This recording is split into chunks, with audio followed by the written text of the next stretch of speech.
The next variety of the yantras are Upayantra. Upayantrani be Rajju, Venika, Patta, Charma, Antarulkala, Vastra, Astila, Ashma, Mudgara, Ani, Padatala, Anguli, Jihwa, Dandanakha, Mukha, Bala, Ashwakataka, Shakha, Stevana, Pravahana, Harsha, Eskantamayani, Ksharagni, Beshidan, JP, Yetani, Dehe, Sarvasmin, Dehasya, Avayave, Tata, Sandhu, Kosthe, Damanyamja, Yatha, Yogam, Prayojayatam. Upayantras are either the Hina yantras, that's a substitute for the main yantras, or yantra samipavartini. They could be helping the main instrument to function, so supportive to the main instrument could be the upayantra. And either they could be something like a rope like or thread like instruments. Rajju, Venika. Rajju is a strong thread, Venika is a twisted thread. As a Patta, Charma, Antarvalkala.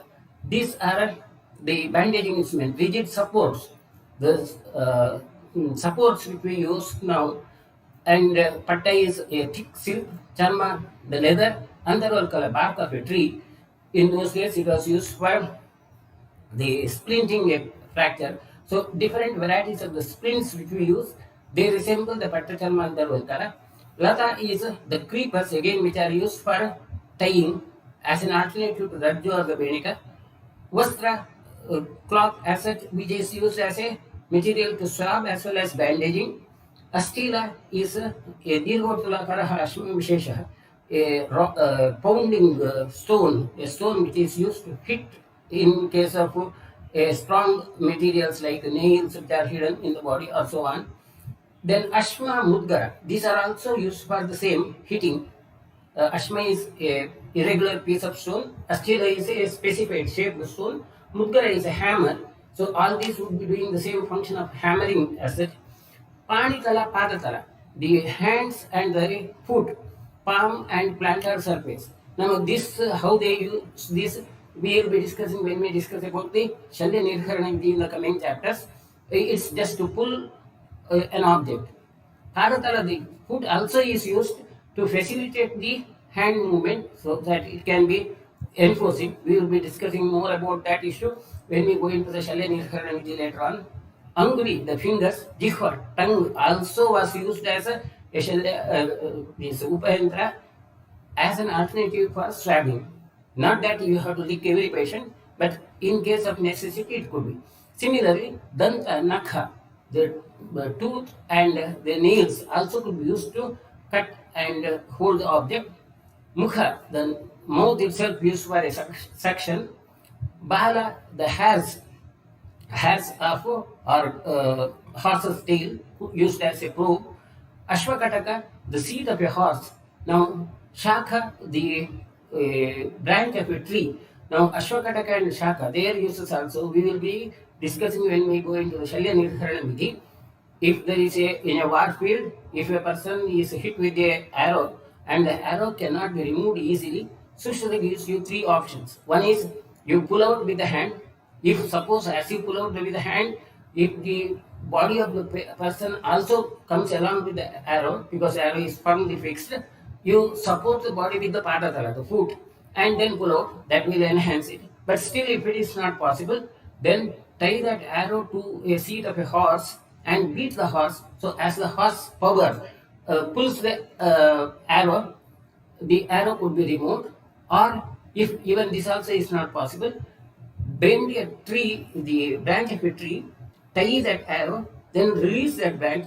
The sudden kinetic energy produced by that branch moving up can help in removal of the arrows. These are the methods which are used in Sushruta. It's not fun as such. We have to appreciate the spontaneity of Sushruta, where any of those facilities which are available in a condition could be used for the welfare of the being. Now, more of that detailed issue we will be discussing later on when we go into the Shalya Nirharana chapter. Stevana is spitting, Pravahana is straining hard to remove the fecal material, and Harsha, the pleasure used to remove the Dukkha Shalya, a point which is very unique. A pleasant activity to remove the Dukkha Shalya also is considered as a Upayantra. So, I think a point which we have discussed earlier, like all yantras cannot be translated as a instruments or machines. So that's it. Then Ayaskandamayani, the magnets also could be used to remove the loha shalya, a material of metallic instrument material. Kshara Agni Bheshajani, Kshara Agni Bheshaj also are considered as a Upayendra. The medicines also are considered as a Upayendra. So every use of medicine comes under the scope of Shalyatantra as such. Now some of those examples, Rajyu Venika Patta, Charma Antaro Kalam as such. Now, in addition to these the instruments which are mentioned in Sushruta Samhita, a few of these inventions of instruments are mentioned in Ashtanga Sangraha and Ashtanga Hridaya. Vagbhata has mentioned some additional instruments, and they suggest about a gradual evolution of the instruments done. Unfortunately, we have missed that bus after Vagbhata. So the point which I would like to highlight is from Sushrutas to Vagbhata, there were lots of modifications and changes in the instrumentation as well as the protocols of the surgery. And because we have missed that bus for that next period after Vagbhata, there is not much of a change. We are now in a bad position, so there is a need to restart that process. Now, anyway, the instrument which are mentioned in Vagbhata are that in addition to the whatever is Sushruta has mentioned by Sushruta are, one is Kantasarshanartha Nadi, a Nadi yantra to visualize the objects in the neck or in the throat. Now, this is the origin of the five endoscopes, fiber optic, now it's endoscope, rigid endoscopes. And the rigid endoscope, for the first time, it was started in 1853 by Anton Jean, the credit of using an instrument used to examine the urinary tract and bladder. Of course, a similar instrument also was used to examine the throat. A extension of a rigid endoscope was invented in 1853, and the people say the credit should go to him. But originally, that kind of an idea of it, rigid tubular instrument is of Vagbhata. But later on, because of the development of fiber optic technology, in the fiber optic technology, virtually the light rays could be bent, and hence the tube could be bent. A flexible tube could be used, and this is now has resulted in a vast variety of new sorts of the instruments which could be used in any part of the body for any purposes. The scope of that tubular instruments have now increased due to addition of technology of the fiber optic technology as such. So that's a point which we have to highlight. The idea of a tubular instrument to visualize the disease is originally of Sushruta and then Vagbhata, and these were now enhanced into the fiber optic endoscope with the addition of technology, and hence nobody can claim that the fiber optic technology is beyond the reach of Ayurvedic people. Anyway, that's about basic issue. Then Shalya Nirghatini is a similar instrument used to crush the Shalya in the throat. The only difference is in case of the Shalya Nirghatini, you will have some hook-like instrument in addition to the tube so that it can crush. So that's about one of the instrument. Similarly, another of the instrument mentioned by Vagbhata specific, which are not mentioned in Sushruta, is the Muchuti Yantra. Muchuti Yantra is a eye prakar.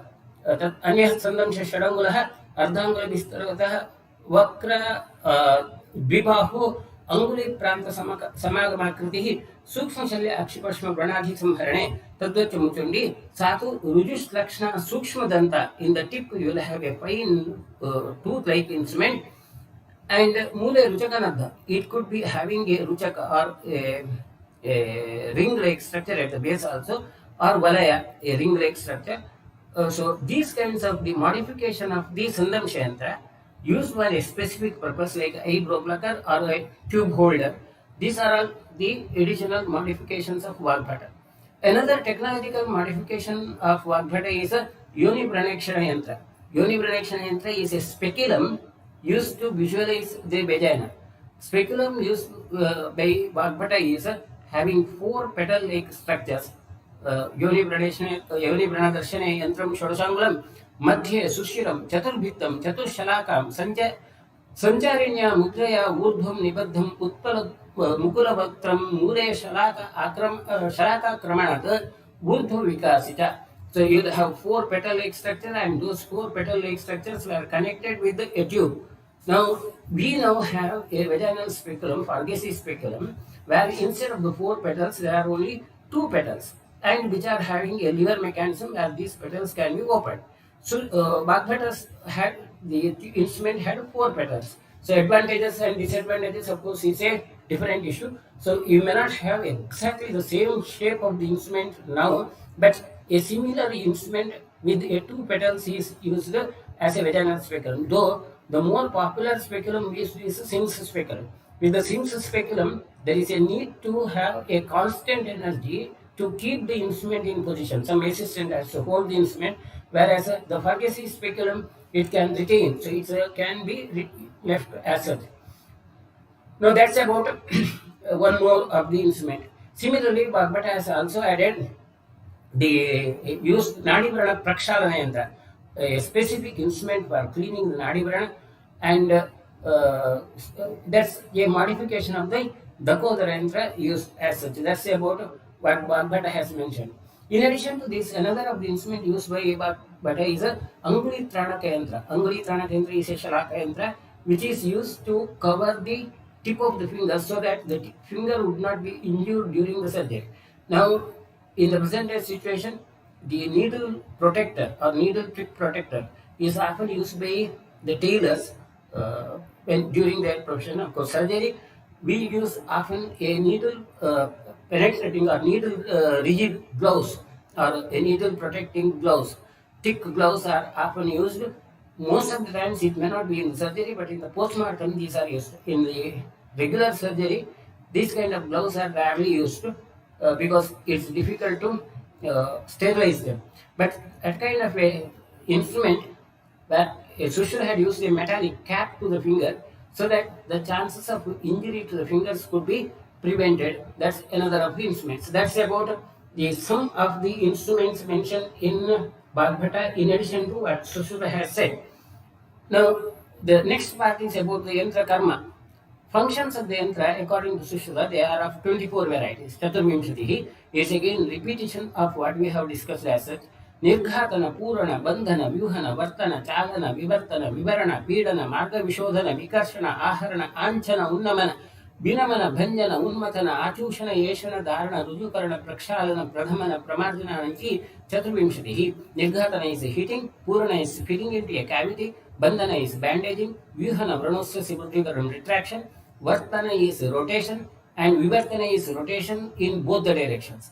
Chalana is mobilizing, Vivarana is producing a cavity, widening a cavity, Pidana is compression, Marga Vishodhana, clearing a passage as such, Vikarshana, pulling towards yourself, Aharana, pulling an object by going behind the object. That Aharana issue we will discuss about that later when we discuss about the Ashtamita Shastra Karma, that the point difference between the Vikarshana and Aharana, we will have that more.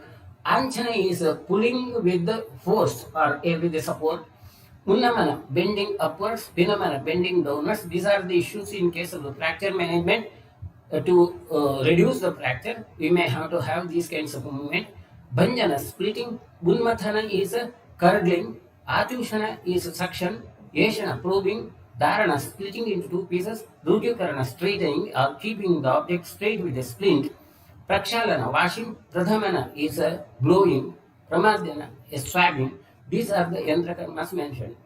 Now, yantra karma mentioned 24 need not be limited only by that. Sushruta gives you freedom. Sabudhya chapi vibhajeta. Yantra karmani buddhimana. Asankhya vikalpatvat sharyanamiti nishtaya.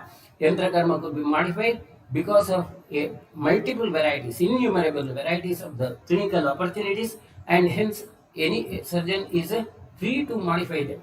Now that's about the yantra and yantra karma. Another quite important part of the instrumentation is a quality control of the instruments.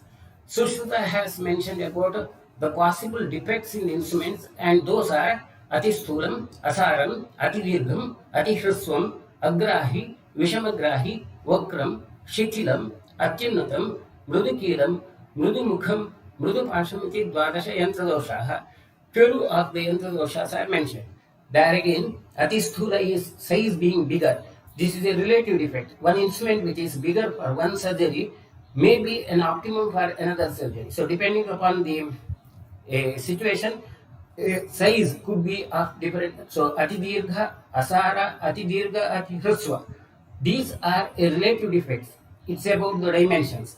Dimensions would be according to the situation where you do the surgery, and one instrument may be optimum for one variety of the surgery, which may not be optimum for the other variety of the surgery. So it's relative to the dimensions. Whereas agrahi, vishamagrahi, an instrument which doesn't really catch, vishamagrahi which doesn't really catch as it is predicted, like a instrument which is supposed to crush doesn't crush, or a instrument which is not supposed to crush if it crushes. Then these are the defects which are objective defects or obvious defects where the instrument has to be rejected. Then the integrity, mechanical integrity, like vakram, shitilam, mrudukilam, mrudumukham, an instrument which has become bent, broken, or which has become worn out, and hence the rivets or the functioning ends are worn out, that are mrudupasham, the arms of the instruments also have become worn out. These are the defects due to regular uses and which requires replacement. Atyunatam is again related to the dimensions, it should be included in the same Atistula Asara, the curvature being higher than the optimum, which is also a relative effect. Now, hence, a surgeon has to get the instruments required for his armamentarium with all the care, and that responsibility of maintaining the quality of the instrument was on the surgeon in those days. Whereas in the present day situation, we have some more control on market. I will come to that part. एतैर्दोषैः विनिर्मुक्तं यन्त्रम् अष्टादशाङ्गुलं प्रशस्तं विषजाज्ञेयं तद्धि कर्मसु योजयेत्. Here again, that Ashtadashangula, the 18 angular size, is about the optimum size required for majority of the situations used in Sushruta period as such. Now, a general principle of use of the instruments is Drishyam Simhamukhardistu Gudham Kankamkhadivihi Nishkareta Shanai Shadyam Shastra Yukti Vyapeksha. A very general simple rule which makes the whole process of instrumentation very easy and easy to understand as such. If there is a visible and accessible area where you have to use an instrument, prefer a wide-ended instrument like a Simhamukha. If the access to the field of surgery is not easily available, you use a thin instrument like a Kankamukha. So, Drishyam Simhamukhardyasthu. When the object area is easily accessible, a wider instrument is used. When the area is not easily accessible, a narrower and curved instrument is used to remove the shalya. In the present day situation, about the standards of the instruments, as we said, the instruments now are sold in the market, and all the surgical instruments, before they get a license, they have to have a permission from the standard organization, ISO, Indian Standard Organization, is a mandatory, compulsory, which considers all the issues in relation to the size, the quality of the metal, the tensile strength. So all the issues related to every instrument is standardized, and these are recorded. So if you go into the website of this ISO, you can get the real standards which are maintained like. And any instrument which is to be marketed, it should get the certification, and it should be following all that rigid controls as such. Without that, you are not supposed to market any instrument as a surgical instrument as such. So, responsibility of maintaining the quality now is not the responsibility of surgeon. Only the surgeon has to look at the label, like whether the instrument you get is ISO certified or not. Now, the last part is Sushruta says, Kankamukha yantra, a narrow curved yantra, is having a better reach than a wider instrument. Nivartate sadhu avagahate jaiva shalyam nigrisha uddharate jasmat yantreshvatat kankamukham pradhanam sthaneshu sarveshu adhikari jaiva. So an instrument which is somewhat curved and has a better access can be used in a wider area, and hence it's considered as a pradhana yantra, whereas pradhana tama yantra is the hands or the surgeon behind him as such. So with this, we conclude the Yantra Vidhi chapter. Sushruta Samhita Sutrasthana Yantra Vidhi Nama Saptamodhyaya. To summarize, one, man controls the commands and commands the machine. So it's not the machine who should command the human being. Technology of preparing complex tools was developed in ancient India, and it's again a very important highlight. and continuous review and revision of tools was an important feature of surgical discipline which we have lost. With this, we conclude today's session. Thank you.